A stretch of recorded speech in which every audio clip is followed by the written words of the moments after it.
pinunit yung balota ko? Hindi na bibilangin yung balota mo. Hindi na tayo manual counting. Automated na tayo ngayon. Computer na bibilang. Nabasa na itong computer yung balota, di ba? Ah, oo. High-tech na pala tayo, ah. Oh, kaya wala nang dayan.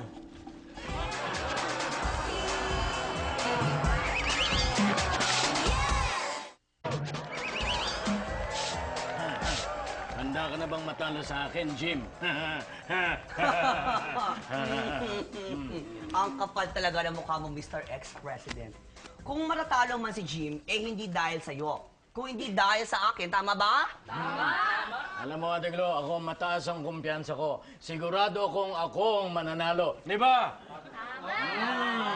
Hindi, ako ang mananalo, tama ba? Hindi! Ako ang mananalo! Sinabi na ako mananalo!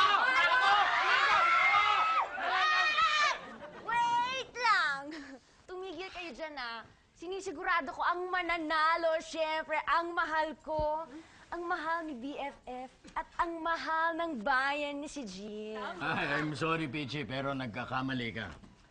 Alam mo, Miss Lady in Grey or whatever, you are making a terrible mistake dahil ako ang mananalo. Ay nako, kayong dalawang nagkakamali. Kaya kayo masyadong kampante na kayo ang mananalo kasi naglagay kayo ng pera sa mga botante ng homeowners. Kahit hindi nyo man aminin sa akin, nakausap ko na mismo yung nilagyan ninyo ng pera. At syempre, sinabi lang ng owner na yun na peso ang inilagay ninyo. So syempre, hindi ako magpapakabog. Naglagay ako sa kanila ng dollars. Sandali, sandali. Pichi, anong ibig mo sabihin? Sinuhulan mo yung mga botante? Hindi. Ba't mo ginawa yun? Hindi kasi syempre, sa pagmamahal ko kay BFF para sa'yo, mahal ko kayo, kaya ako ginawa yun. Peachy, mananalo rin naman si Jimmy. Ano ka ba, BFF? Syempre, kapag kaganyan mga eleksyon, hindi ka nakakasiguro, di ba? Kaya we must leave things to chances. Sandali, sandali. Announcement,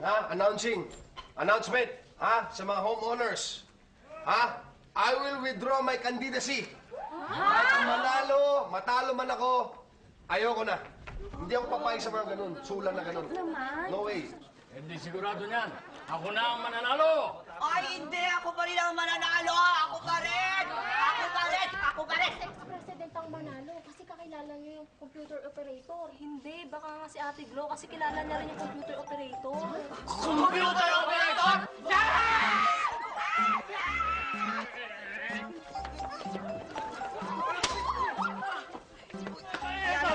Kilala mo? Ito ba yung computer?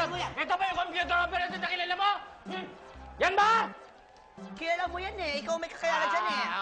Hoy, hindi ko kayo pareho kilala, ha? Pinagkakaila mo pa, ha? Halika dito, halika dito. Akin na yan! Akin na. Ay! Sinira mo yan. Hindi ko yan sinira. Kilala mo kasi yan eh. Ikaw may kakilala dyan eh. Ayan. O, yan eh. Yan ang nagsasabi ka, kilala mo yan. Ikaw nagsabi, kayo nasabi kakilala ka niya. Magsabi nga kayo ng totoo. Sabi ko, baka lang, di naman po sigurado. Ako din, sabi ko din, baka lang, kilala ni Ate Glo. O, kita mo na, baka lang pala. Sorry. Sorry, maayos pa naman to. Di ba, may kakilala ako sa Cubao. Kayang-kaya niya yung ganito. Oo, ano lang yan. Pledge lang yan. Oo. Alam niyo mga kaibigan, pina-computerize na natin yung eleksyon. Parang sa ganon, hindi tayo magkakaroon ng mga ballot snatching. Pero ang nangyari naman, computer snatching naman. Ninakaw ang computer. Ito pa, mga kasama. Dahil dun sa agawang nangyari ng computer, hindi na natin malalaman kung sino nanalo sa eleksyon. Dahil Well, I am happy. Alam na Ang saya-saya ko talaga. Bakit? Glo, paano ka naman magiging masaya? Hindi naman natin nalaman yung resulta kung sino yung nanalo sa eleksyon, di ba? Di ba, guys? Alam mo, di ba nga, dahil nga bago lang tayo dun sa computerization na yan, no, computerization, marami na nangangamba dahil baka doon magkaroon ng failure of election. O dahil nga merong failure of election at ibig sabihin ay ako ang incumbent, mananatili pa rin ako na president. Hindi ako At bakit? Mali.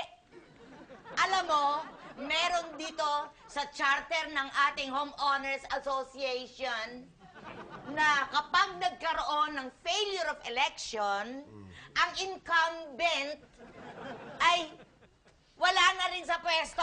Matatapos na rin. At ang papalit ay isang OIC o officer in charge. Ako, hindi pwede yun. Ikaw ang pahiya ngayon. Ay, naku, kaya nga gusto ko papalitan yun eh. Gusto ko talaga magkaroon ng charter change. Ewan ko ba ba't hindi natuloy yan? Nakakainis talaga. Well, pasensya na lang tayo lahat. Dahil lahat naman tayo dito, natalo eh. Wala nang mas tatalo pa sa akin. Alam niyo ba na tigpa 500 ang ginastos ko sa bawat kandidato, sa bawat butante? 500. At sandali lamang, kung 500, aba, 500 din ang binigay ko sa mga bawat botante na yan. Hindi naman 500 yung galing kay ex-president eh. 50 lang. Oh, sila na lang. Hindi mo 500. Ay, naku! 500 talaga ang binigay ko. Kayong dalaw kayo marunong magkwenta? Sandali. Mr. Ex-President, sino ba yung pinagbigyan niyo ng pera para magbigay? Asa na nga ba yun? Yung inutusan ko magbigay. Ayun! Ayun siya! Ayun! Ako? Hindi ko kayo. Yun! Yung lalaking yan! Sam! Ang sama mo! Hindi, sandali lang! Hindi siya! Hindi siya! Hindi yan! Ito, binigyan ko lang 500! Siya! Ito! Hindi ako yun! Ikaw! Hindi siya!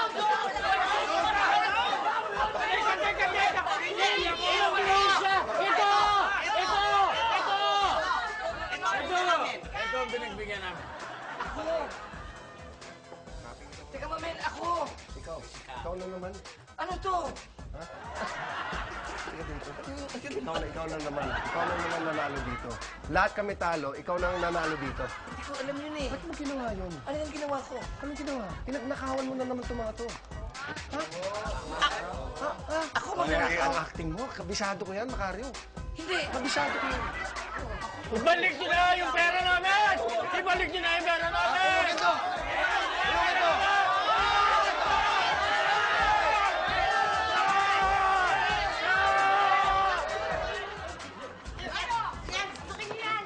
I am sorry.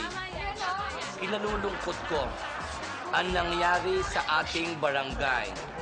Sana ay wag maulit ito o mangyari man sa tunay na eleksyon. Lalong-lalo na itong darating na eleksyon. Inuulit ko, I am sorry. At muli, inuulit ko, I am shocky. Diyan na po kayo.